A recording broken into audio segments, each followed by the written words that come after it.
The Palestinian Journalists Syndicate reports that 211 Palestinian journalists have been killed since Israel's attacks began on Gaza in October 2023. Two of those journalists were killed just this week when an Israeli airstrike hit a tent used by Palestinian journalists in southern Gaza. That's according to medics and the local journalists' union. Footage of Palestinian journalist Ahmed Mansour engulfed by flames has been widely shared on social media. The Israeli military said they launched an attack in that area on a suspected terrorist, alleging that he was posing as a journalist. They did not provide proof. The US-based Committee to Protect Journalists condemned the attack with this statement, quote, "This is not the first time Israel has targeted a tent sheltering journalists in Gaza," end quote. Tareq Abu Azzoum is a journalist with Al Jazeera and based in Gaza. Hello, Tareq. Hello, Nadia. Tareq, what's it like to be a journalist in Gaza right now? Well, Nadia, it's a very tough question. Like being a journalist in Gaza today is unlike being a journalist anywhere else around the globe. It's not just that I'm covering a war, but I'm living inside it. I report under the sound of drones as missiles continue to shell at every place that we visit.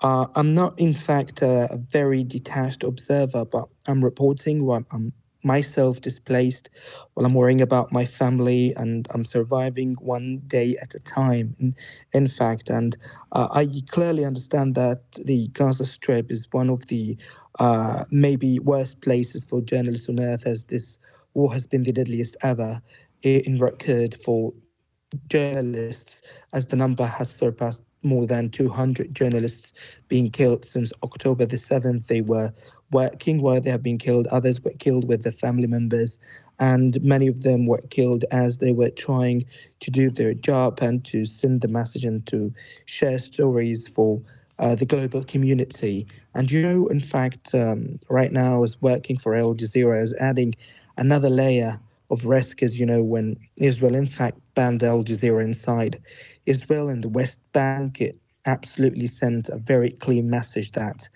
journalists, here Al Jazeera's journalists, our presence, our reporting, our lens on reality is not just unwanted, it's feared. Now, that fear, I believe, comes from the uncompromising Al Jazeera has been in showing the truth of this war. But we need to remind you viewers and everyone is listening and watching us today that our colleagues, Shireen Abu Aqle, Samir Abu Daqqa, who was killed in this one, others were killed during their jobs. This is not a theoretical fear, but everybody here, journalists, and I'm one of them, we believe that the deliberate targeting of journalists is not just an accident. It has been a part of the Israeli warfare where our press vests no longer protect us. They absolutely expose us. And I believe that despite all sense of fear that unfolding us, me and my colleagues continue to report because we understand that the world must know all the dimensions of this genocide. And here that the process for collecting news, for sharing stories is not as really easy as anybody else can really think. You are commuting in a red zone, you are transporting in a red zone, and you are trying to convey the truth from red zones. It means that you are working under the constant threat of airstrikes, under the constant threat of being killed, or at least being detained, as many journalists have been detained once Israel expanded its ground operations. So Gaza is one of the most complex atmosphere and environment for journalists to work on. But I believe that despite all sorts of challenges, the truth must be said, the truth must be shared, and the global community must be aware about what's happening here, Nadia. You mentioned, your news outlet, Al Jazeera, has been banned in Israel because Israel says it's a threat to their national security. So as an Al Jazeera journalist, how do you manage that fear that I assume you face, that you might be targeted by Israel for doing your work?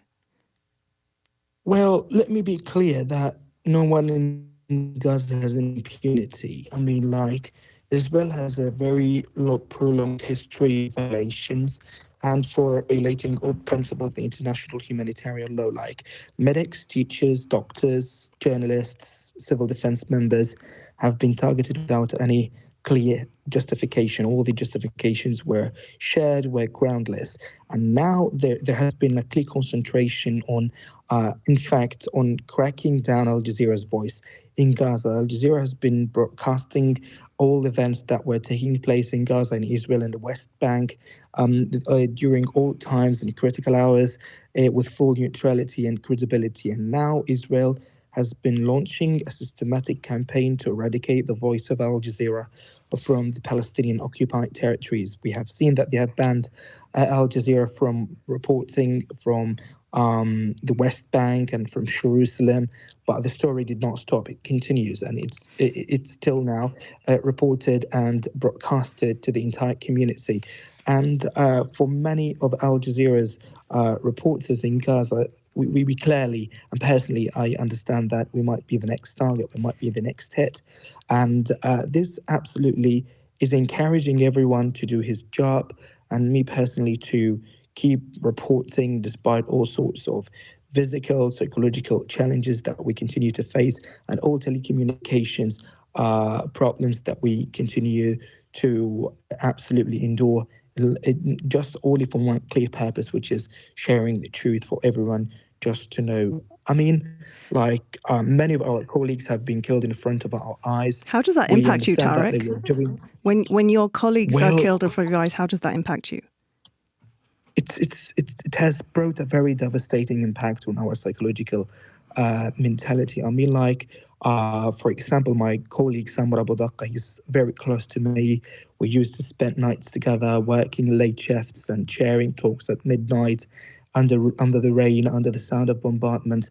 Once victims come to the Nasser Hospital in Khan Yunis, being shredded to pieces, we shared different tragic stories. We have heard the pain of the people. So once you see that this man is killed in front of your eyes, it is really raising an alarm inside your mindsets that you might be the next if you did not back down. But it has been a motivation right now. Like we need to continue doing our reporting, to continue doing our noble job, just for raising awareness about what's happening, about what genocide does it look like in Gaza, and the people actually, and I mean here, people in Europe, people in the States, in the UK, around the globe, they have some sort of lack of understanding about what's happening. And Al Jazeera and colleagues and Al Jazeera reporters managed to raise more awareness, to clear more concepts for the international community about the crimes committed in Gaza. Many of untold stories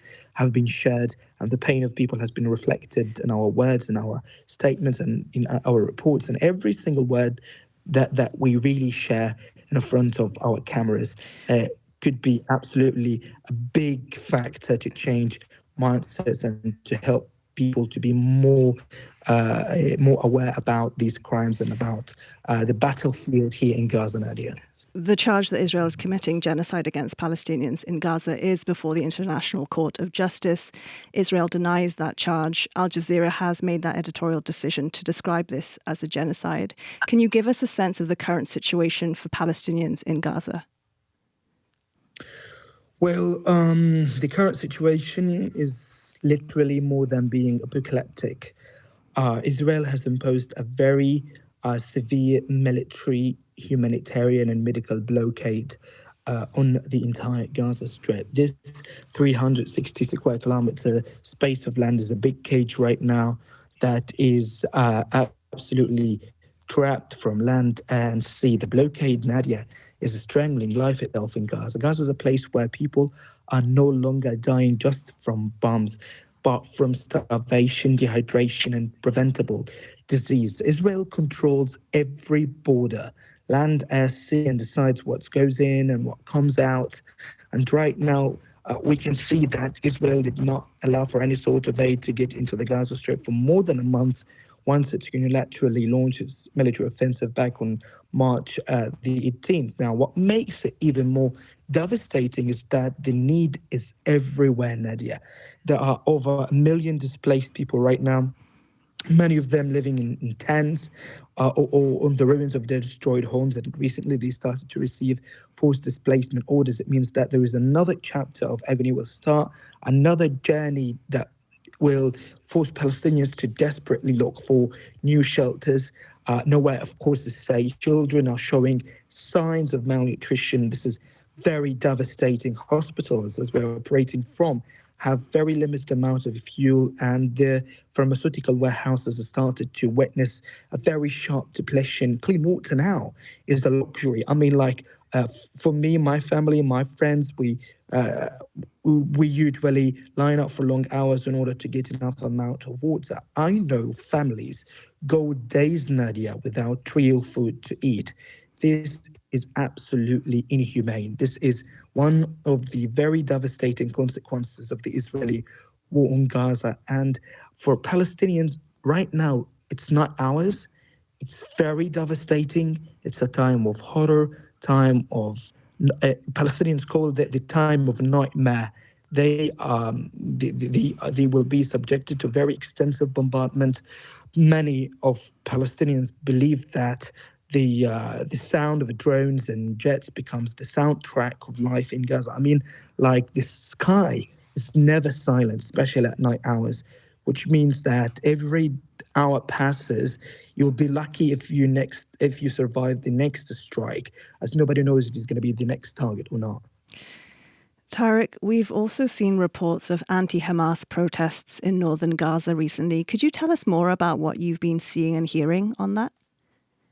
Yeah, absolutely. Palestinians recently started to organize daily protests against the ongoing war and Israeli blockade on Gaza. Now, we show crowds of people demonstrated in Beit Lahia, in Jabalia, and Shijaiya neighborhood.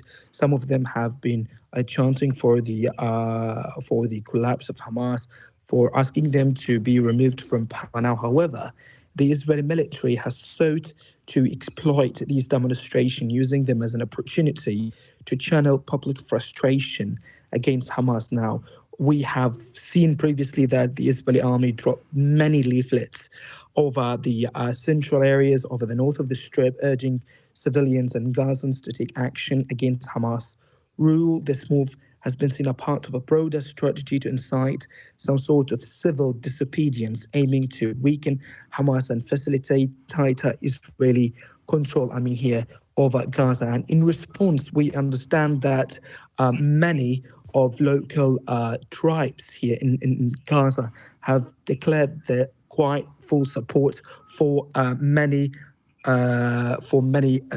Palestinian armed factions, emphasizing that these protests stem from widespread anger over the relentless bloodshed and apparently the blockade imposed on Gaza. Now, Israel has previously attempted to sideline Hamas by seeking cooperation with local tribes. This is a strategy that overwhelmingly rejected, as it was seen as a betrayal of Palestinian national interest. Now, many Palestinians disagree with Hamas, and we understand that people have the right to protest and voice their opposition to any actions that threaten their safety, even against Hamas itself.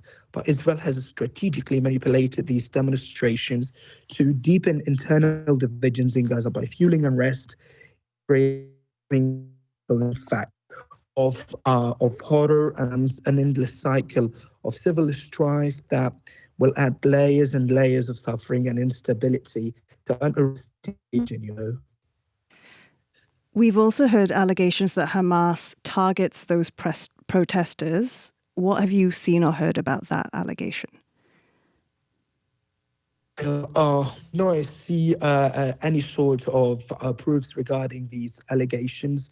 Those demonstrations are still taking place. People protest. They are quite frustrated about the continuation of the war for more than a year so far, and many of them have lost their homes, their properties, their businesses.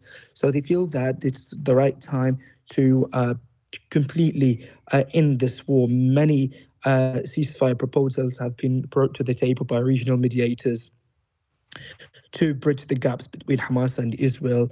And in many cases, regional mediators have expressed their frustration from the Israeli repeated attempts to evade and for not fulfilling its obligations under any agreements, verbal or documented or written agreements, being brokered by mediators between Hamas and Israel. So we can clearly see that people have the right to protest, to say no for anything that might threaten their lives.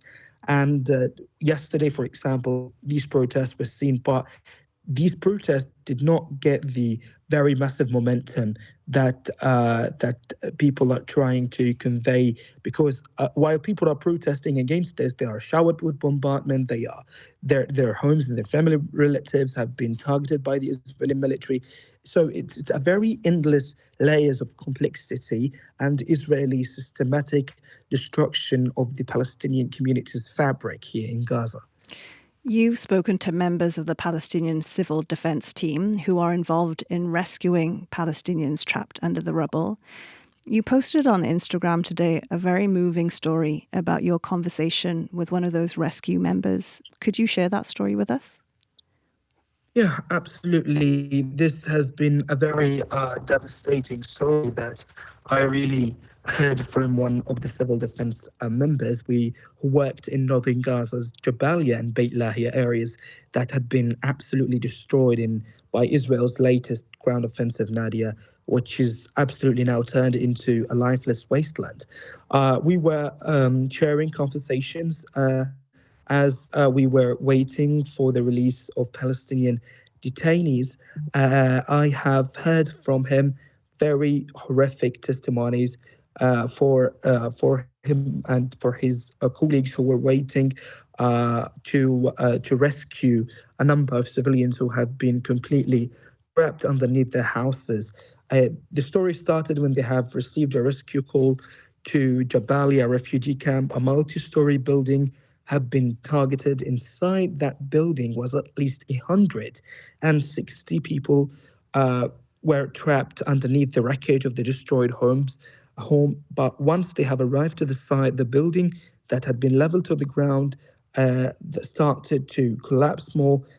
While civil defense members tried to search for survivors. Now, under the rubble, this civil defense member managed to find a boy that he was still alive now, bleeding from a head wound, and he was absolutely pinned beneath the body of his own father. Now, the father's body blocked any path to extract and to pull the child's body. He told me that there was hope and there has been a great chance to rescue the boy alive. Now, the boy could be saved, but only if he removed the father's body.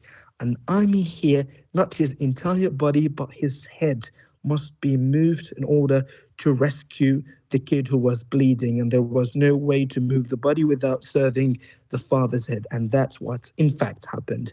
He looked at me while I'm sharing conversation. I was absolutely shocked. This is scale of terror that this civil defense member has to witness. He told me that it wasn't really easy, Tareq, but I could not leave the boy to die in front of my eyes, and there was a great chance to rescue him. Now, this is a story which has been very painful, and it cannot be told in front of the camera. It's too brutal for it to be written in newspapers, and it reflects a very tiny chapter and a very tiny reality of the massive Israeli crime committed in Gaza. This is absolutely very heartbreaking to hear, very heartbreaking to share your viewers with, and it's still ongoing till now with no end in sight. You ended that post with these words, quote, "These are the stories too painful for the camera, too brutal for headlines, yet they reveal the true scale of the horror unfolding in Gaza. The world doesn't deserve to know the full story." End quote. Tell me what you mean by that the world doesn't deserve to know the full story. We have been reporting for more than 18 months so far. We have been sharing every single Israeli strike that took place. We have reported and documented the massive destruction inflicted on Gaza. What happened now? Nothing has changed. We are still slaughtered. We're still isolated, dehydrated, malnourished, walking in this war alone. Nobody is able to say no for Israel to stop or to remove its restrictions on Gaza. The International Court of Justice, the International Criminal Court, all UN resolutions that were made, all appeals made by regional countries, all invitations were sent to Israel to mitigate its humanitarian blockade in Gaza. Nothing of this worked, in fact. The protests were organized in American universities, the protests were organized in European countries.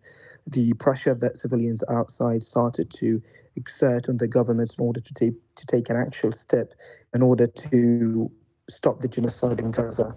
What happened? You can just tell me what happened. Nothing. The bloodshed continues. The humanitarian misery is escalating with unprecedented proportions, and now we are still trapped in this very cage that has been downplayed in size. Right now, it's shrinking more and more as more lands have been swallowed by Israeli military as part of the military operations to expand the so-called the buffer zone. I lost my home, my properties. I have got my friends killed in front of my eyes. I've lost many of my family, relatives. And just before I go on air with you in this interview, I've got news that my cousin has got injured following a strike in Al-Mawasi area. What's supposed to be a safe zone has been designated by the Israeli military. When I used to stand next to the morgue of Al-Aqsa Hospital each morning to see the sorrows and to see the pain and grief of mothers being broken in tears and for men crying over the losses. It's very hard to see men crying, by the way.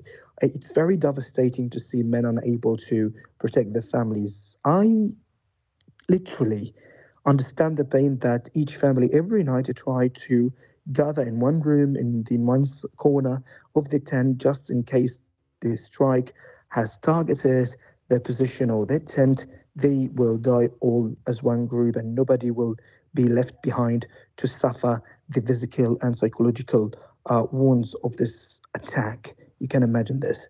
Like if this happened in the UK or in the States or anywhere else, the world will turn upside down. Many international summits will be made and held in order to stop this madness.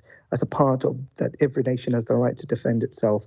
But Palestinians right now have been absolutely trapped, killed, starved. They have been denied their basic access for everything. And literally, every day I see dozens of funerals. Every day, I can say in some cases, every hour. I remember the attack on Al-Mawasi that has led to the killing of more than 100 people. I literally see, so families are looking for the remaining parts of the bodies of their loved ones. Do you know what, Nadia? Palestinian parents started to write the names of their children on the arms in case they have been targeted so that they can be easily identified. This should not happen. Tareq, how do you manage the trauma of what you've witnessed while still continuing to report on Gaza every day? Well, Nadia, what keeps me going is the belief that the story matters, that documenting this, even in the darkest of times, is a form of resilience. It's a form of the right manner that I should do for my people who have been slaughtered in front of my eye, that every photo, every headline, every live report might reach someone who did not understand before. I keep going for the people who no longer can, for the children who died without anyone knowing their names, for the journalists killed during their jobs, for the mothers whose last words were caught on my shaky phone videos. You cannot understand this. It's very devastating. I also keep going because silence is not an option for me. If I stop telling the truth, if I stop bearing witness, then the narrative becomes whatever Israel wants it to be and powerful countries. And that's something I refuse absolutely to accept. Now, this work is painful. It's not easy at all. It breaks you day in, day out, more each day. But it also reminds you that you are alive, that you have a voice, and that as long as I can speak, I must do so. Tareq, I'm so sorry for the losses that you faced, and I'm so appreciative of you taking the time to talk with us today. Thank you so much and stay safe. Thank you, Nadia. Tareq Abu Azzoum is a journalist with Al Jazeera. We reached him in Gaza.